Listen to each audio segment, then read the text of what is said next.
Powered by the Montana Television Network. Montana This Morning continues on Montana's News Leader. The suspected gunman in the Pittsburgh synagogue shooting is due in court tomorrow, and more victims will be buried today. I'm Laura Podesta. I'll have more on that and the president's controversial visit. And the fight over I-185, the proposed tobacco tax, really part of a wider debate over Medicaid assistance in Montana. Coming up, learn what's at the core of that debate. Good morning to you and happy Halloween. We're going to have some more Halloween fun here in just a moment. It is 6:29 here on this Wednesday. Our top story for you now. The Pittsburgh community of Squirrel Hill will continue to lay to rest the 11 people killed in a synagogue last week. Yesterday, after 4 funerals, President Trump came to the neighborhood to pay tribute despite some protests. CBS's Laura Podesta has more this morning from New York. Funerals continue today for those killed in Saturday's mass shooting at a Pittsburgh synagogue. Joyce Feinberg, Melvin Wax, and Irving Younger will be laid to rest. The entire community feels like they have lost their mothers, fathers, and sons and daughters. Yesterday, 4 of the 11 victims were remembered, including Dr. Jerry Rabinowitz. Ben and Arlene Shabe were his patients. Every wonderful word that's been spoken about Dr. Rabinowitz is absolutely true. I don't know if we'll ever find a doctor like that again. Funerals were also held for Daniel Stein and brothers Cecil and David Rosenthal. There's a lot of people here who have no connection with the Rosenthal family. And it's a sad day for Pittsburgh, but it's a great day for Pittsburgh, too. Shortly after the funerals, President Trump and the First Lady came to the Squirrel Hill neighborhood. They placed visitation stones and flowers from the White House grounds on each Star of David outside the Tree of Life Synagogue. This land is my land. Not far away, hundreds lined the streets to protest the president's visit. President Trump, you are not welcome in Pittsburgh until you fully renounce white nationalism. The president also visited a first responder at the hospital. And last night, injured officers Anthony Burke and Mike Smidja joined the Pittsburgh Penguins in a ceremonial puck drop. Laura Podesta, CBS News. Prosecutors say the suspected gunman, Robert Bowers, was a rabid anti-Semite whose hatred drove him to kill. He is charged with 29 federal felony counts, including hate crimes, and could face the death penalty if convicted. Such a tough story there. Absolutely.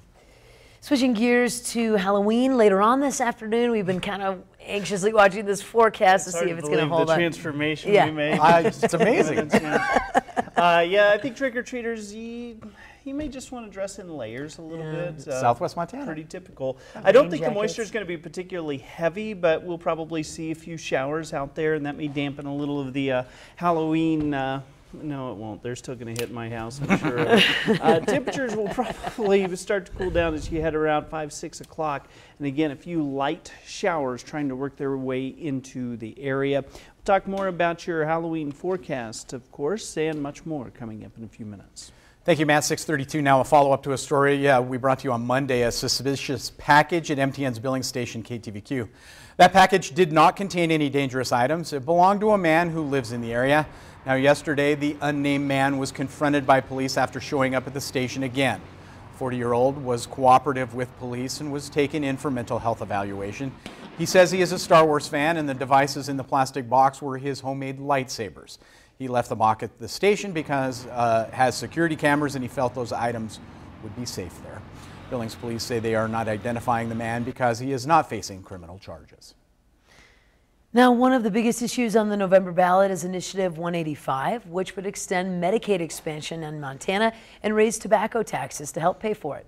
Opponents say extending the current Medicaid program would squeeze the state budget by millions of dollars, but supporters say Medicaid expansion has a huge positive effect in Montana, both medically and economically.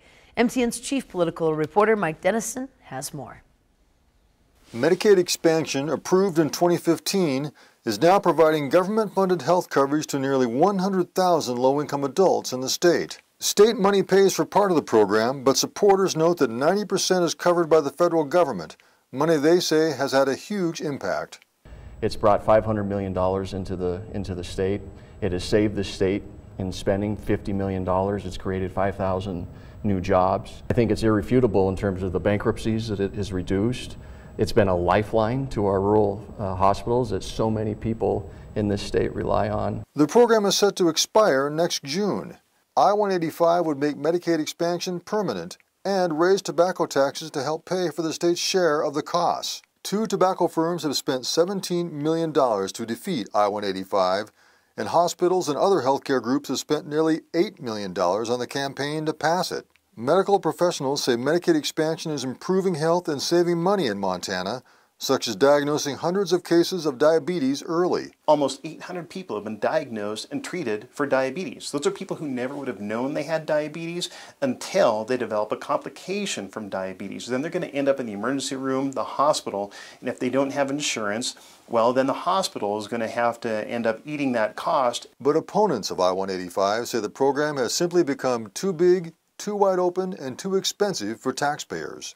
They say defeating I-185 is necessary so the next legislature can trim back Medicaid expansion. It is not the legislature's intent to simply turn our back on those 100,000 people, but it is our intent to make significant changes to the underlying policies such that we qualify the right people, that there are work requirements, that there are true asset tests. Supporters say they think the program is doing the job it's meant to do now. And in the long run, it's a lot better for all of us.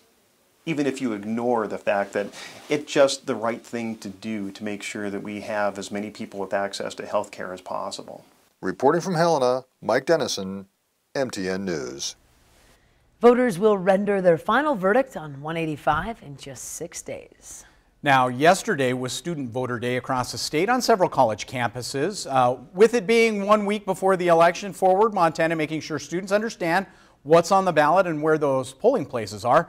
Group answering any questions students might have and stressing the importance of actually getting out and voting. Yeah, especially here in Montana, since we are a lower population state, the votes from young people really do make such a huge difference. To vote in Montana, you just need to be living here 30 days before the election. Now, absentee ballots must be in your local election office by November 6th, not postmarked by the 6th. Also, you can check your voter status online. Status of Montana's My Voter page shows if you're registered to vote and where your polling place is. A link to that page is available on our website. In other news, U.S. Interior Secretary Ryan Zinke now finds himself under investigation by the U.S. Justice Department. Online news site The Hill reports that the top government watchdog that oversees the Interior Department has referred an investigation into Zinke to the Department of Justice for potential prosecution.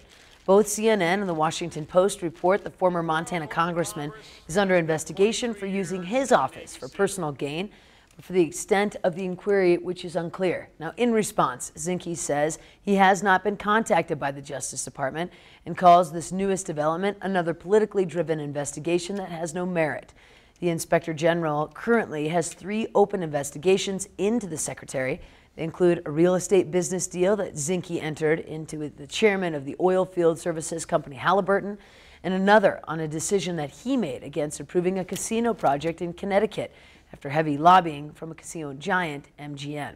Now, at this point, it is unclear which probe has been sent to the Justice Department. Back to the holiday with trick-or-treating this evening. It's typically a sugar overload night for many kids. Doctors suggest before heading out for some treats, make sure your children are full from dinner so the candy doesn't become dinner. Don't let children eat any unwrapped candy, baked goods, or fruits such as apples. Though the chances are low that something could be hidden in them, it's best to be safe. Things that have like a rind or like a banana, like that you would have to peel, so you know that it's mostly intact or should be intact before eating it. Or in reality, you could also hand out non-food items. That would be honestly the safest option for kids. Now, if all else fails, try using smaller bags for your trick-or-treaters. And make sure to give all your Reese's peanut butter cups to me and Chet. And you can keep the Reese's. Take the Almond Joys or the Mounds, please. Ooh, Almond Joys are a good one. Just bring those on by. Is that your favorite Halloween candy? That is by far my favorite. That and Whoppers. Whoppers? Love Whoppers. Well, I'll give you all my Whoppers. The dirtiest look from Matt Elwell I've ever seen in all the years we've worked together. Oh, jeez. Love Whoppers. Okay, you can have all the Whoppers, Chet. Awesome. Bring your Whoppers to Chet. It is time for a quick break. Here's a little sneak peek of what's coming up next. A new surgery could help people with bunions. I'm Nikki Batiste with a look at the breakthrough procedure. With control of the Senate on the line, the GOP sweats Texas. I'm Meg Oliver in San Antonio, where Democrats and Republicans are locked in a fight to the finish. Good morning to you. Ahead on CBS this morning, we're in Florida ahead of next week's midterms as Democrats take on health care, targeting what they believe is a vulnerable issue for Republicans.